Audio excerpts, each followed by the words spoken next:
So valuing results and relationships. That's what we're talking about next. Okay, you may have worked for one type of leader who was one way or the other. If you work for someone who valued results, they may have been the type of leader who would run people over. On the other side of it, if you worked for someone who valued relationships, they were the type of leader who, well, they just wanted to have fun all the time and we didn't accomplish a lot. Those are the two types of leaders that we're talking about right now. In our business here at Chick-fil-A, we have to focus on both sides. We have to focus on results because we're in the chicken business. If we don't sell chicken, well, we're out of business. We also have to focus on people because we also are in the people business. Without our guests and without those customers who regularly come in the doors, we don't have people to sell chicken to, and we're out of business that way as well. So there are two types of leaders that we have here. We have the people who focus on relationships, people who focus on results. With results, those are the people who tend to drive.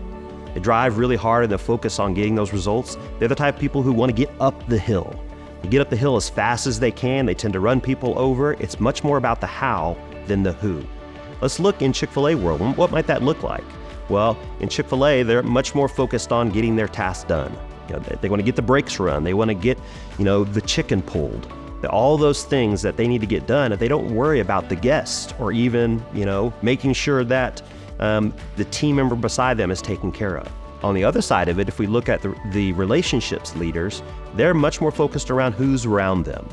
Yeah, they want to get to the top of the hill. They want to accomplish the task, but they're much more worried about when we get to the top of the hill, who's with me? Who have I brought with me? And are we going to have fun while we're doing it? That's what's important to them. At Chick-fil-A, they're much more worried about, who are we hanging out with? Are we going to have fun? Who's on my shift with me today? Because I want to have fun with them while we're there. We tend to lean one way or the other, either results or relationships. A survey was done of over 60,000 employees, and they were asked, which way does your boss lean, one way or the other? And only 1% of those employees said, my boss had both. And most people are either 80-20 or 70-30, and that's what they think of their boss. In this statement, it says value relationships and results. The sweet spot is the and. Okay, the power of and. Let's think about the auto industry today. The specific leader in the auto industry today is Toyota. They decided early on that they were going to focus on the power of and.